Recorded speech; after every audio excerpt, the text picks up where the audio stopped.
ஆனால் இப்போதைக்கு இந்த ஒரு அதிமுகவின் கோட்டையாக திகழ்ந்த அந்த தொகுதிகள் மதுராந்தகம் தொகுதியாக இருக்கட்டும், பெருந்துறையாக இருக்கட்டும், அம்பாசமுத்திரமாக இருக்கட்டும், அல்லது தாராபுரமாக இருக்கட்டும், இந்த 4 சட்டமன்ற உறுப்பினர்களும் பெரும்பாலும் அங்கே அதிமுக தான் அந்த தொகுதிகளை வெற்றி பெற்றிருக்கு. இப்போ இந்த தொகுதிகளைச் சேர்ந்த சட்டமன்ற உறுப்பினர்கள் தான் எம்எல்ஏ பதவியை ஒரு 20 நாட்களில் வெற்றி பெற்ற 20 நாட்களுக்குள் ராஜினாமா செய்துவிட்டு மீண்டும் களத்தில் புகுந்து நிற்பது அந்த இரட்டை இலை வாக்கு வங்கியில் சேதாரத்தை ஏற்படுத்துமா? அவர்கள் வெற்றி பெறுவார்களா? நீங்கள் எப்படி பார்க்குறீங்க சார்? இதை விசிலும் இலையும் இணைந்தால் அந்த விசிலில் நிற்கும் போது அதிகபட்சமான வாக்குகளை அவர்கள் பெற்று அந்த இடைத்தேர்தலில் வெற்றி பெறுவார்கள் என்ற எண்ணத்தோடு தான் இந்த விஜயின் வியூகம் வகுக்கப்பட்டிருக்கிறது. அந்த 118 என்ற மேஜிக் நம்பரை எட்டுவதற்கு எந்த நிமிடத்திலும் கலன்று போகக்கூடிய விசிகா, இந்திய கம்யூனிஸ்ட், மார்க்சிஸ்ட் கம்யூனிஸ்ட் நம்ப முடியாது. ஆதலால் நாங்கள் அதிமுகவை உடைத்து அந்த ஆதரவு என்ற மெஜாரிட்டி நம்பரை எடுப்பதற்கான முயற்சிகளை அவர்கள் ஈடுபட்டிருக்கிறார்கள். இந்த 5 தொகுதிகள் இடைத்தேர்தல் வரப்போகிறது. வழக்குகளும் அந்த இடைத்தேர்தல் நடத்தக்கூடாது என்று வழக்குகளும் இருக்கின்றன. இருந்த போதிலும் அந்த வாக்காளர்கள் இரட்டை இலை சின்னத்திற்கு இந்த அலையிலும் பெருவாரியான வாக்குகளை அளித்த அந்த எம்ஜிஆர் கட்சியின் தொண்டர்கள் விசிலுக்கு வாக்களிப்பார்களா?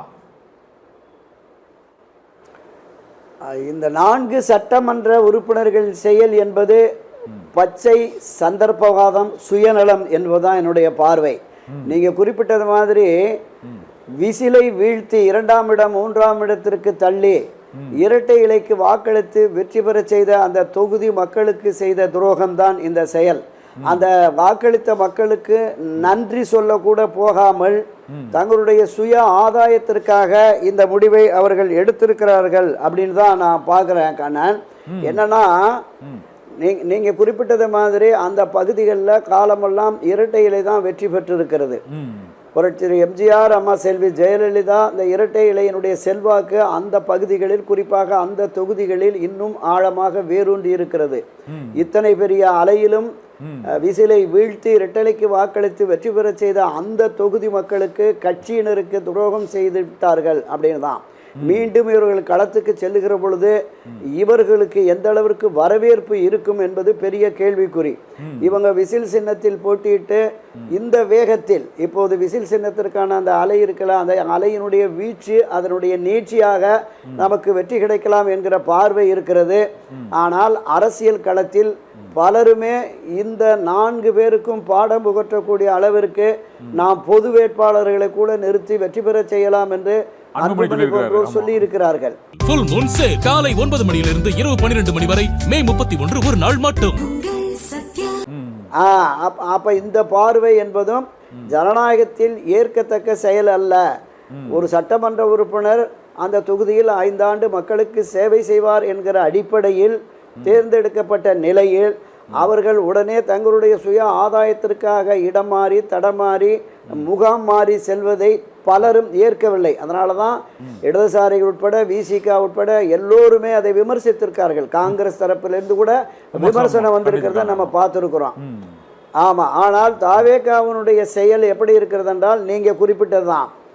இப்போ விசிகா, ஐயுஎம்எல் நம்முடைய அமைச்சரவையில் இடம்பெற்றதால் அவர்களால் ஆபத்து இல்லை. அந்த 4 உறுப்பினர்களின் ஆதரவு நிரந்தரமாக கிடைக்கும்.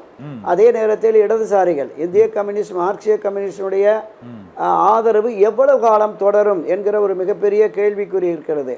எனவே இந்த 5 ஆண்டுகளும் நாம் இந்த ஆட்சியை நிரந்தரமாக தக்க வைத்துக் கொள்ள வேண்டும் என்றால் நமக்கு கூடுதலாக இன்னொரு 10-12 சட்டமன்ற உறுப்பினர்கள் தாவேகா மூலமாக கிடைத்தால் நல்லது என்கிற பார்வையோடு இந்த அணுகுமுறையை கடைபிடித்திருக்கிறார்கள். அவருடைய முதல் அணுகுமுறையே தோல்வியில் முடிந்ததுன்னு பார்த்தோம். அதிமுகவின் ஒரு அணியினரை பிரித்து ஒரு 25 வாக்குகளை பெற்று 144 என்கிற ஒரு இலக்கத்தை அடைந்தார்கள்.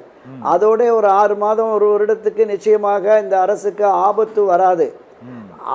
அதுவரையிலும் இதை கொண்டு செலுத்துவதற்கான அந்த வழிமுறைகளை விட்டுவிட்டு இவர்கள் அண்ணா திராவிட முன்னேற்ற கழகத்தில் ஒரு பிரச்சனையை உருவாக்கி, பிளவை உருவாக்கி, ஒரு அணியினரை இந்த பக்கம் இழுக்கணுங்கிற அந்த முயற்சி இருக்கிறது தொடர்ந்து நடைபெறுவதாக பலரும் சொல்லுகிறார்கள். இன்னும் கூட கூடுதலாக தாவேகாவுக்கு வருவதற்கு வாய்ப்பு இருக்கிறது அப்படிங்கிற மாதிரி விஜயபாஸ்கர் கூட இன்னும் அந்த முடிவு அறிவிக்காம இருக்காங்க சார். இன்னைக்கு வர இவங்க நாங்கள் அதிமுகவோடு ஒருங்கிணைந்து செயல்படுவோம் என்பதை எஸ்பி வேலுமணி இன்னைக்கு அளித்த பேட்டியில் சிவி சண்முகத்தின் கருத்தும் எங்கள் கருத்தும் ஒன்றுதான் என்று கூறியிருக்கிறார். ஆனால் அவர் ஒரு மௌனம் சாதிக்கிறார்.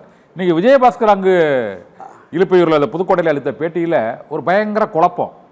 நாங்கள் வந்து தொகுதி மக்களின் மனநிலையை அறிந்து தான் செயல்படுவோம், மக்களை விட்டு செல்ல மாட்டோம் அப்படின்னு சொல்கிறாரு. தாவேக்காவில் இணைகிறீங்களான்னு கேட்க ஊகங்களுக்கு பதில் சொல்ல மாட்டோம் அப்படிங்கிறார். நேரடியாக தாவேக்காவில் நான் இணைய போவதில்லை, அதிமுகவில் தான் இருக்கிறோன்னு அவர் சொல்லவே இல்லையா? அதனால் இன்னும் அந்த மேலும் சிலர் போவதற்கான வாய்ப்புகள் இருக்குதோ சார்?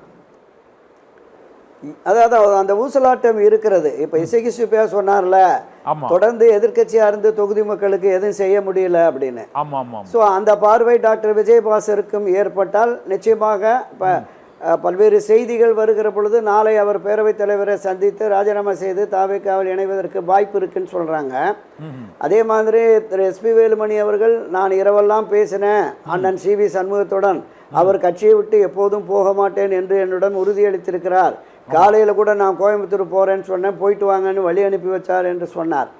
அவர் தனித்து இயங்க போகிறாரா அல்லது அவரும் சட்டமன்ற உறுப்பினரை ராஜினாமா செய்து தாவேக்கா செல்வாரா?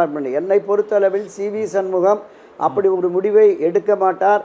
கொஞ்ச நாள் தனித்து ஒதுங்கி இருக்கிறேன் என்று கூட அவர் இருக்கலாம். ஏன்னா எடப்பாடி பழனிசாமியினுடைய செயல், ஆமாம், பழனிசாமியினுடைய செயலால் வேதனை அடைந்த மூத்த முன்னோடிகள் மரியாதைக்குரிய செம்பலை அவர்கள், திரு தனபால் அவர்கள்லாம் ஒதுங்கி இருக்கிறாங்க. இது மாதிரி 60-70 வயது கடந்த அண்ணா திராவிட முன்னேற்ற கழகத்தினுடைய முன்னணியினர் பலருமே அரசியலிருந்து நாங்கள் ஒதுங்கி இருக்கிறோம் என்று சொல்லுகிறார்கள். சொல்லக்கூடிய நிலையை எடப்பாடி பழனிசாமி உருவாக்கி விட்டார்.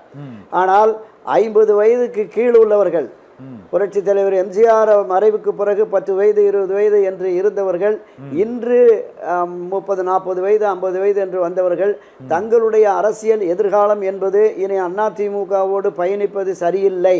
எடப்பாடி பழனிசாமி தொடர்ந்து 11 தோல்வியை தந்துவிட்டார், மீண்டும் ஒரு வெற்றி பாதைக்கு நம்மை அழைத்து செல்ல மாட்டார் என்கிற அந்த நம்பிக்கையில் இருக்கிறவர்கள் தான் செல்கிறார்கள்.